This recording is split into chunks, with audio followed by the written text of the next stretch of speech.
Congress party کے لیڈروں کو خوش کرنے کے لیے کرناٹک کی سدرامیا حکومت نے وزارتی درجہ دینے میں ریکارڈ توڑ دیا ہے۔ سدرامیا حکومت نے تقریباً 90 لوگوں کو کیبنٹ رینک دیا ہے۔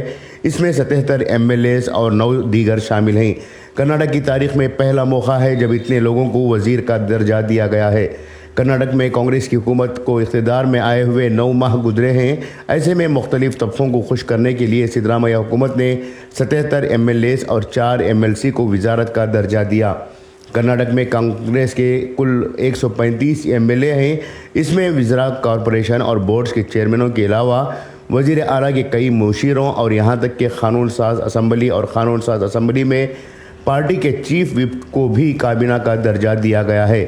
وزیر اعلیٰ کے جن 9 مشیروں کو تعینات کیا گیا ہے وہ کسی ایوان کے رکن نہیں ہیں۔ اس میں کانگریس کی جیت کو یقینی بنانے والے سنیل کانگولی، وزیر اعلیٰ کے صحت کے مشیر ڈاکٹر ایچ روی کمار، سابق IAS افسر PS پاٹل اور ڈاکٹر آرتی کرشنا شامل ہیں۔ کیبنٹ کے وزراء کو کئی طرح کی سہولیات ملتی ہیں، جیسے وہ 14 افراد کو اپنے اسٹاف میں شامل کر سکتے ہیں۔ اس کے علاوہ انہیں سرکاری گاڑی کے ساتھ باڈی گارڈ بھی دیا جاتا ہے۔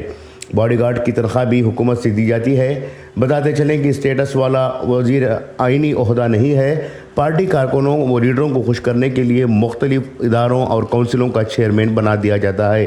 یہ لوگ عہدے کا حلف بھی نہیں اٹھاتے، نہ ہی اس کے لیے کسی تحریری حکم کی ضرورت ہے۔